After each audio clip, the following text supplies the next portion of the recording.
बिस्मिल्लाहिर्रहमानिर्रहीम। अस्सलामु अलैकुम वरहमतुल्लाहि वबरकातुहू।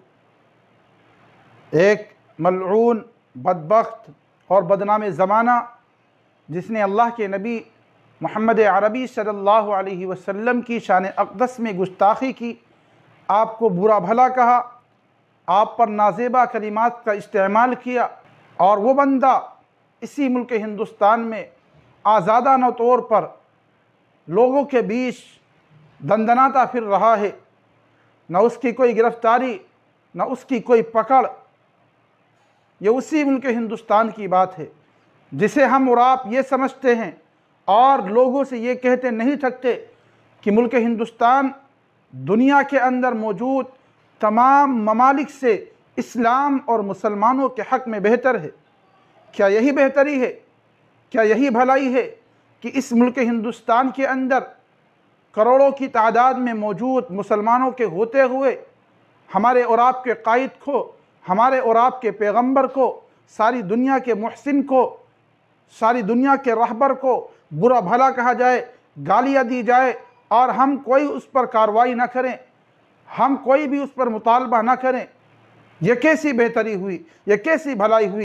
आप खुद सोचो, अपने आप से सवाल करो, अपने आप में टटोलो, क्या हमारे दिल के अंदर ईमान बचा भी है कि नबी की गुस्ताखी हो रही, नबी को बुरा भला कहा जा रहा, और हमारे दिल के अंदर चुभन तक नहीं होती, हमारे दिल के अंदर दर्द नहीं होता, हमें तकलीफ़ नहीं होती, हम यूं ही आम दिनों की तरह अपनी ज़िंदगी गुजार रहे हैं। नबी को बुरा भला कहा जाए, नबी की बुराई की जाए, और हम यूं ही मुस्कुराते हुए सुनते रहें।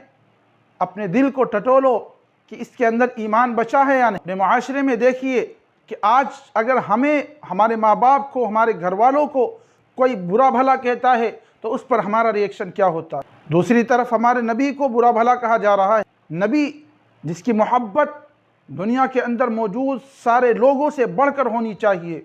ला युमिनु अहदुकुम हत्ता अकूना अहब्बा इलैहि मिन वालिदिही व वलदिही वन्नासी अजमाइन।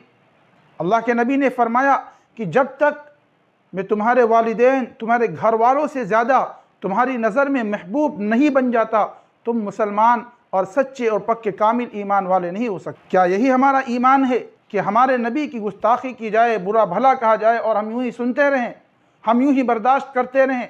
कल मैदान महशर में किस मुँह से तुम अपने रब के सामने पेश होगे? कौन सा चेहरा लेकर, कौन सा वजूद लेकर तुम अपने रब का सामना करोगे? आपका रब आपसे अगर पूछ ले, हमसे और आपसे ये सवाल कर ले, तुम्हारे होते हुए हमारे नबी की गुस्ताखी की गई, गालियाँ दी गई, और तुम सुनते रहे, तुमने कोई कार्रवाई नहीं की, तुमने कोई जवाब नहीं दिया, तुम खुदा को क्या जवाब दोगे? हमारा जवाब क्या होगा?